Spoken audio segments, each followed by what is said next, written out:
Melania Trump was just starting to get some journalistic praise for her unannounced trip to the Texas border when the media world went haywire over her jacket and its cryptic inscription.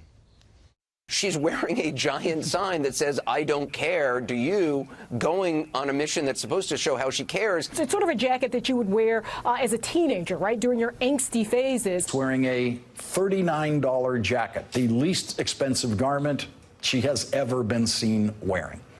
Imagine, Jillian, a $39 jacket. Now, amidst the endless media speculation, I will say this woman was a professional model. She's conscious of her appearance. And despite her spokeswoman saying the media shouldn't obsess on the jacket, I think any First Lady would be asked these questions. And it seems to me she probably was sending some kind of message. I think she was, but I'm also going to be the first person to admit that I didn't really get it.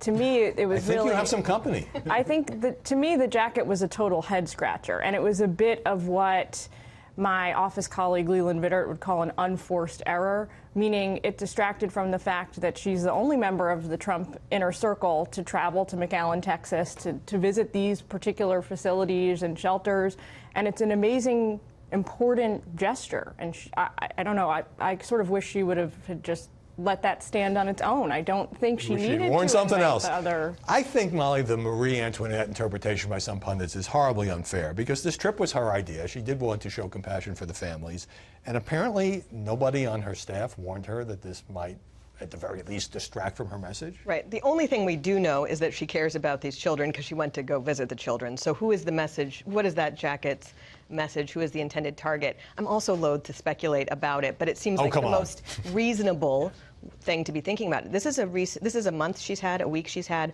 where her family has been viciously attacked. She had a Hollywood celebrity call for the kidnapping and rape of her child. She's had media outlets questioning her schedule shortly after she had surgery. This has been a really rough time for her and her family. And you saw some of this negative treatment of the Obama family during the Obama administration, usually coming from fringes or people outside the media mainstream. In this case, it's actually been from people in the media mainstream, top-level celebrities, that type of thing.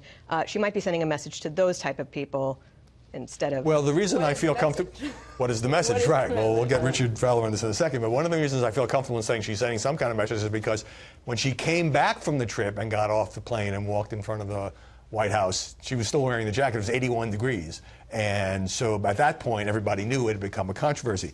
I don't buy the president's tweet, in my personal interpretation, that she was sticking it to the fake news media and how dishonest they are. Maybe Melania Trump is rebelling against the White House handling of this issue because she did tweet earlier, days earlier, that the administration had to govern with heart.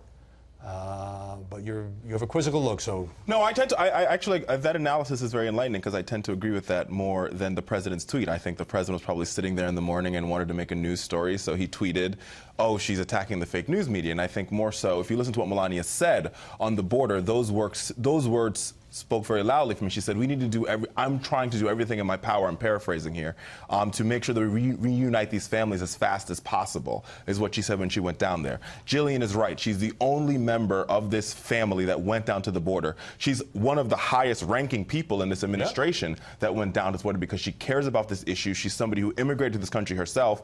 And I think the fact that we're making a story about this jacket speaks more about us and less about her.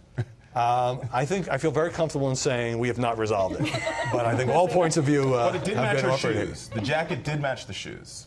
You have a good standing for saying that, since I know you are very sartorially correct. Richard Fowler, Jillian Turner, Molly, we'll see you in a bit.